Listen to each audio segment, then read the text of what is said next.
Bienvenidos a Informativo Cristo Rey. Esta es nuestra tercera edición. En este informativo habrá diversos cambios, ya que explicamos dos materias, física y biología. Para hacer amena la visualización de los vídeos, hemos cambiado el formato. Espero que os gusten estos nuevos vídeos. La célula cariota consta de tres partes fundamentales: la membrana celular, el citoplasma y el núcleo, que contiene el material hereditario. La célula eucariota se divide en dos grupos, la animal y la vegetal. Las vegetales se distinguen de los animales por su mayor tamaño, por la presencia de cloroplastos y la pared celular, y por la carencia de centriolos. Los animales, las plantas, los hongos, las algas y los protozoos están formados por células eucariotas.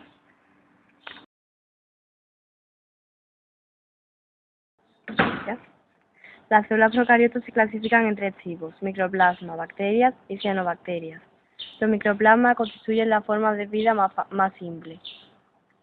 Las bacterias presentan diferentes formas.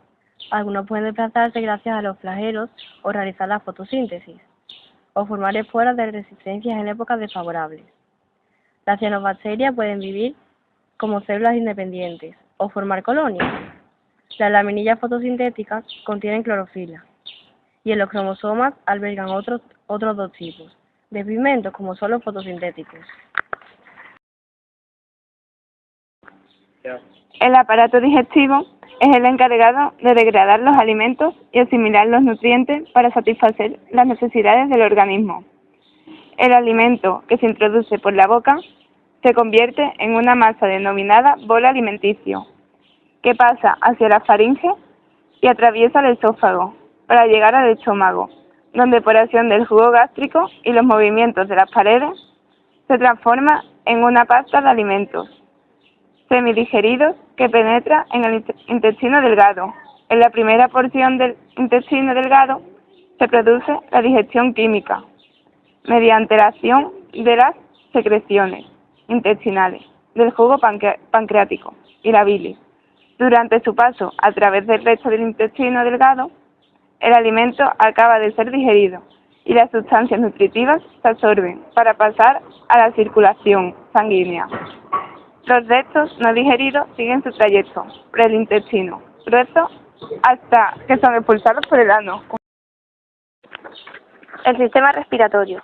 El aparato respiratorio tiene como función principal obtener oxígeno del aire y expulsar dióxido de carbono producido por el metabolismo celular. Las vías respiratorias comunican el exterior con los pulmones, que son los órganos encargados de esta función. En cada inspiración, el aire penetra atraviesa las fosas nasales, donde se calientan y humidifican, para conseguir su recorrido a través de la faringe, la laringe, la tráquea y los bronquios, hasta alcanzar la profundidad del tejido pulmonar. En los alveolos se produce el intercambio gaseoso entre el aire y la sangre. Es un proceso de difusión pasiva de fases que tiende a igualar la concentración a uno y otro lado de la membrana alveolo-capilar. Con la expiración, el aire ya pobre en oxígeno y cargado de dióxido de carbono es expulsado al exterior. El diafragma y los músculos intercostales permiten que se suceda la entrada y salida del aire. El aparato cardiovascular. El sistema circulatorio es el encargado de transportar la sangre rica en oxígeno y nutrientes a todo el organismo, así como de conducir los residuos hasta los órganos, encargados de su eliminación. El corazón es la bomba que impulsa la sangre a través de un circuito determinado por válvulas, que dejan pasar el flujo en una sola dirección. La contracción ventricular bombea la sangre oxigenada del ventrículo izquierdo a la arteria aorta, que se ramifica en conductos cada vez más pequeños hasta convertirse en capilares, donde tiene lugar el intercambio de sustancias entre la sangre y los tejidos. De los capilares, la sangre pasa al sistema venoso y llega a través de las venas cavas a la aurícula derecha del corazón. De la aurícula pasa al ventrículo derecho, que la impulsa por la arteria pulmonar hasta los pulmones, donde se oxigena para volver por las venas pulmonares a la aurícula izquierda. El ciclo se sucede en una actividad incesante y vital. ¿Qué es la sangre?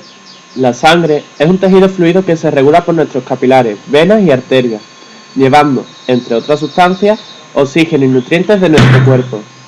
La sangre contiene elementos sólidos y líquidos.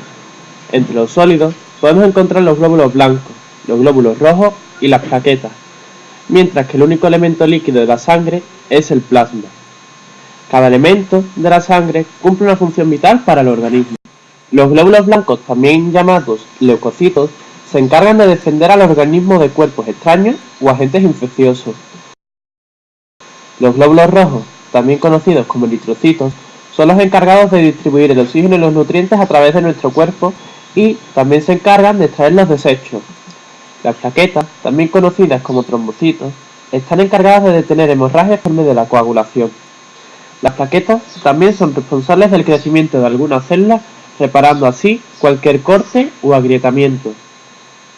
El plasma está compuesto por un 90% de agua y el resto está formado por múltiples sustancias, incluyendo también las proteínas.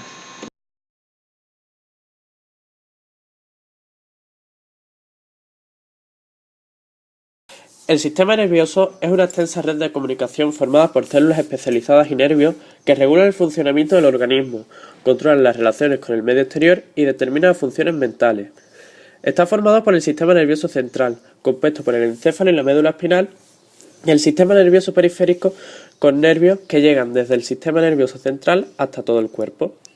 Su actividad se basa en las neuronas, que son células capaces de generar y transmitir mensajes mediante estímulos eléctricos y conexiones bioquímicas. El cerebro, órgano principal del sistema, controla el funcionamiento del organismo y la actividad voluntaria.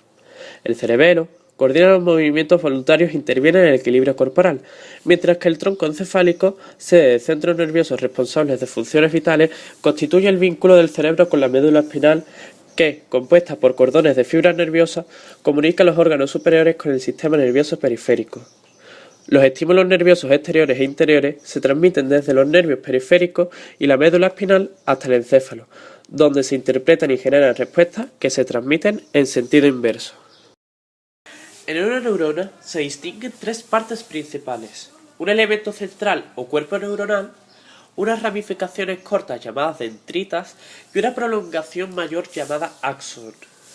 Aunque las neuronas no llegan a tocarse entre ellas, están en continua comunicación a través del finísimo espacio sináptico. Cuando una neurona transmite un estímulo nervioso, envía unas sustancias llamadas neurotransmisores desde su axón hasta las dendritas de su vecina. Cada neurona establece conexión con miles de neuronas vecinas. Todos los impulsos que transmiten las neuronas viajan a todos los lugares del cuerpo a velocidades de hasta 300 km por hora. El sistema nervioso se desarrolla extraordinariamente en el embrión. En este periodo se pueden llegar a formar hasta 250.000 neuronas por minuto. Los sistemas reproductores. El sistema reproductor masculino humano. La reproducción es necesaria para asegurar la continuidad de una especie. El resultado del proceso reproductor humano es la unión de un óvulo con un espermatozoide, el desarrollo del feto y el nacimiento de un bebé. Los órganos, glándulas y hormonas de los sistemas reproductores masculino y femenino juegan un papel decisivo en el logro de esta meta. Las glándulas reproductoras masculinas se llaman testículos y están localizadas fuera de la cavidad corporal en una bolsa llamada escroto. Como el escroto está ubicado fuera de nuestro cuerpo, es varios grados más frío y crea un ambiente propicio para el desarrollo normal de los espermatozoides. Espermatozoides. Las células reproductoras masculinas, llamadas espermatozoides, se producen en los testículos. Los espermatozoides se desarrollan en los túbulos seminíferos de los testículos. Luego, los espermatozoides viajan hacia el epidídimo, que es una estructura situada encima de los testículos donde los espermatozoides maduran y se almacenan. Cuando los espermatozoides son liberados del cuerpo, viajan a través de los conductos deferentes, que son conductos que salen de los testículos y hay un conducto por cada testículo. Los dos vasos deferentes se unen y entran en la uretra, que es el tubo que transporta el semen y la orina fuera del cuerpo a través del pene. El semen es el fluido que contiene los espermatozoides, los nutrientes y otros fluidos de las glándulas reproductoras masculinas. El sistema reproductor femenino humano. El sistema reproductor de la mujer se especializa en la producción de óvulos, recibir espermatozoides y proveer un ambiente apropiado para la fecundación del óvulo y el desarrollo del embrión. Óvulos. Las células reproductoras femeninas llamadas óvulos se producen en los ovarios. Los ovarios contienen óvulos inmaduros llamados ovocitos alrededor de una membrana. Cada 28 días, un ovocito se desarrolla y convierte en un óvulo. El óvulo está rodeado por las células foliculares que le proveen nutrición y protección.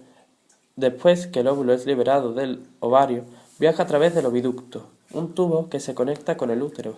El útero es donde se desarrolla un bebé antes de nacer. El cuello uterino, ubicado en la parte inferior del útero, tiene una abertura estrecha hacia la vagina. Esta última conduce al exterior del cuerpo de la mujer.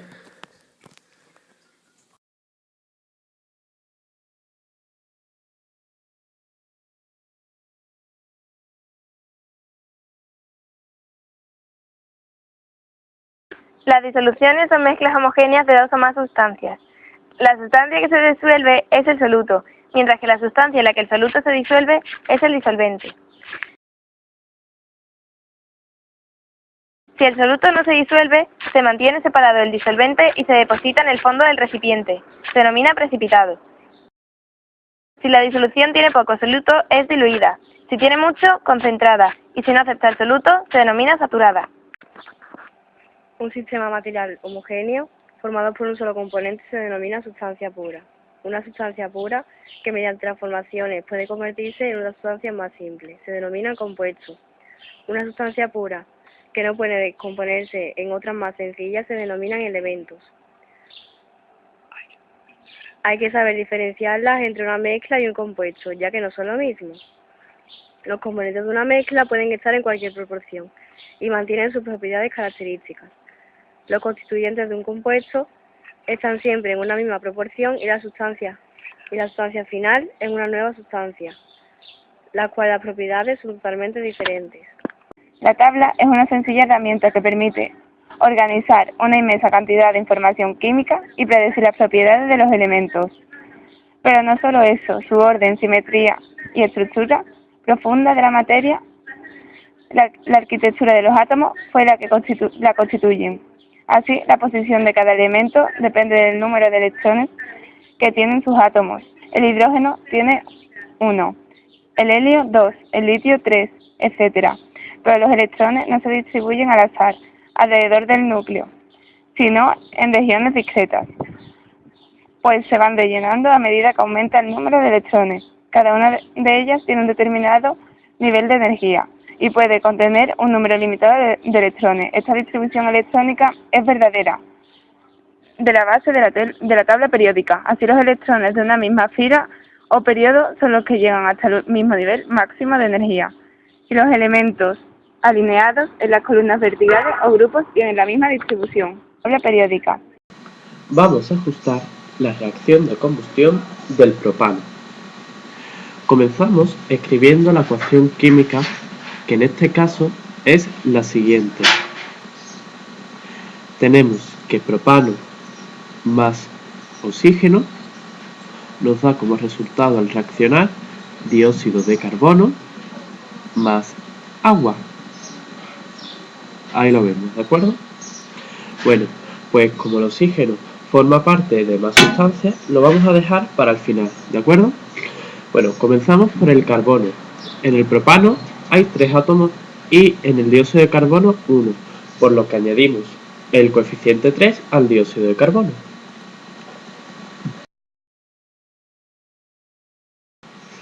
Ahora vamos a ajustar el hidrógeno. En el propano hay 8 y en el agua hay 2, por lo que ponemos de coeficiente 4 en el agua. Y así vemos que 4 por 2 es 8 y está compensado con los 8 hidrógenos del propano. Ahora nos falta ajustar el oxígeno. En las 3 moléculas de dióxido de carbono tenemos 6 átomos y en las 4 moléculas de agua 4, por lo que el total de átomos de oxígeno en el segundo miembro es de 10. Para ajustarlo ponemos de coeficiente 5 en las moléculas de oxígeno. Y así 5 por 2 nos da las 10 moléculas de hidrógeno de el reactivo.